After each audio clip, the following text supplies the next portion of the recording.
Good day diha mga guys. Another day, another food trip na punta karon og karon guys. Naataron diri sa Migis Cafe diri sa Kalahuan, Minglanilla, Cebu.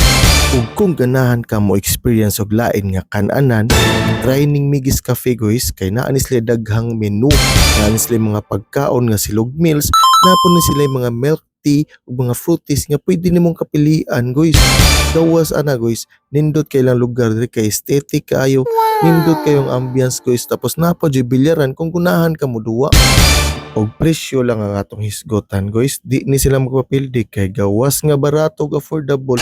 Lami pod nilang ilang gipang serve diri.